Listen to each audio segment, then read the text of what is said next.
સુરતના નવા કલેક્ટર પદે તેજસ પરમારે ચાર્જ સંભાળ્યો। સુરતને પહેલી વખત સૌથી નાની વયના કલેક્ટર મળ્યા। કલેક્ટર તેજસ પરમારે TV13 ગુજરાતી સાથે ખાસ વાતચીત કરી। લોકોના પ્રશ્નો હલ કરવા માટે હંમેશા તત્પર રહીશ તેવી તેમણે વાત કરી। લોક દરબાર તેમજ અન્ય પ્રકારની પણ વ્યવસ્થા ગોઠવાશે। પ્રજાના કામો ઝડપી થાય તેવા પ્રયાસ પણ કરવામાં આવશે। અધિકારીઓને પ્રજાના કામ ઝડપી કરવા માટે પણ તેમણે સૂચના આપી। આજ રોજ સુરત જિલ્લાના નવા કલેક્ટરનું ચાર્જ લેતા તેજસભાઈ પરમાર સાહેબ સાથે આપણે વાતચીત કરવા માટે સુરત જિલ્લા કલેક્ટર કચેરીએ આવ્યા છે। ખૂબ જ નાની વયે આજે સુરતના ઇતિહાસમાં પહેલી વખત 36 વર્ષના તેજસભાઈ પરમારે સુરત જિલ્લા કલેક્ટરનો ચાર્જ લીધો છે। તેમની સાથે કેટલીક વાતચીત કરીશું। તેજસભાઈ, આજે તમે જિલ્લા કલેક્ટરનો ચાર્જ લીધો છે, કેવો અનુભવ લાગી રહ્યો છે? સૌપ્રથમ તો જે વિશ્વાસ મારામાં સરકારે મૂક્યો છે તે બદલ હું સરકારનો ખૂબ ખૂબ આભાર માનું છું। અને સુરત સાથે મારો નાતો આમ તો બહુ જૂનો છે। વિદ્યાર્થી અવસ્થામાં 2008થી 12માં અહીંયા સુરતની જ SVNIT કોલેજ ખાતેથી મેં મારું ગ્રેજ્યુએશન પૂર્ણ કર્યું હતું। એટલે આમ જોવા જઈએ તો સુરત સાથે અમારો પરિચય છે, પરંતુ અધિકારી તરીકે સૌપ્રથમ વખત મને અહીંયા કામ કરવાનો મોકો મળ્યો છે। એટલે ટીમ સુરત જે છે એ આમ જોઈએ તો ખૂબ જ નિષ્ઠાવાન અને કાર્યક્ષમ છે। અને અત્યારે જે સુરત તેજીના પંથે તો વર્ષોથી જઈ રહ્યું છે। એટલે આ સુરતની ટીમમાં મને એક ટીમના મેમ્બર તરીકે મને એક કામ કરવાનો મોકો મળ્યો છે। અને મને વિશ્વાસ છે કે હું મારી જેટલી પણ ક્ષમતા છે એનાથી હું પ્રયત્ન કરીશ કે આમાં જે પણ સારું કામ આપણે થઈ શકે કરીશું। પરમાર સાહેબ, આના પહેલાં તમે જૂનાગઢના મ્યુનિસિપલ કમિશનર હતા, હવે સુરતના કલેક્ટર બન્યા છે। ઘણો તફાવત હોય, મ્યુનિસિપલ કમિશનર અને કલેક્ટરનું રેવન્યુ ડિપાર્ટમેન્ટ ખૂબ જ મોટી એ કામગીરી હોય છે। અને સુરત જિલ્લો અને સુરત સિટી બેની જવાબદારી પરમાર સાહેબ આપના ઉપર મૂકવામાં આવી છે, તેને પાર કરવા માટે શું કરશો?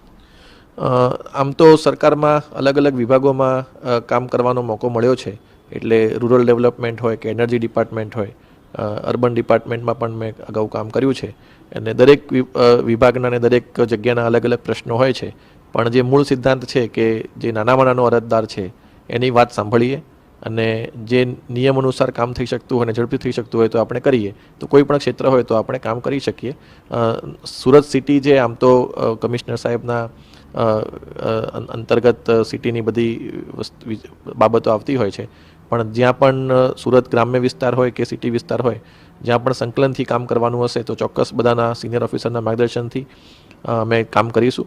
અને સરકારની જે પણ યોજનાઓ છે, વિવિધ યોજનાઓ છે, એ લોકો સુધી પહોંચે, નાનામાં નાના માણસ સુધી પહોંચે, એ અમારો અભિગમ રહેશે। પરમાર સાહેબ, સુરતમાં ભૂતકાળના દિવસોમાં અરજદારો માટે એક લોક દરબારનું આયોજન ભૂતપૂર્વ કલેક્ટરો કરતા હતા।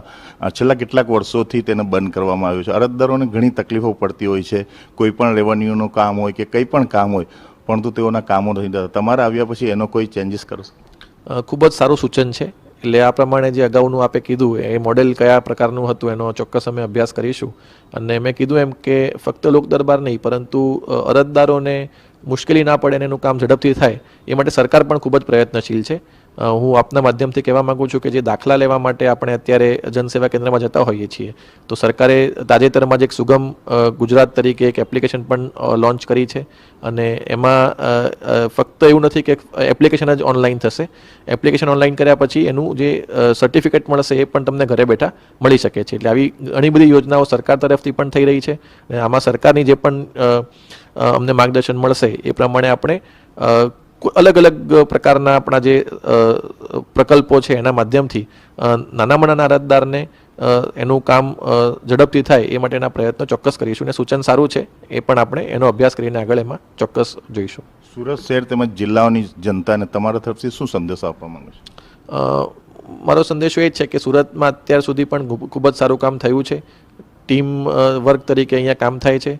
અને મારો અથવા તો અમારો સૌનો એક જ ગોલ છે કે નાનામાં નાના માણસનું કામ છે એ ઝડપથી થાય અને જે પણ સરકારની યોજનાઓ છે એ બધા લોકો સુધી પહોંચે।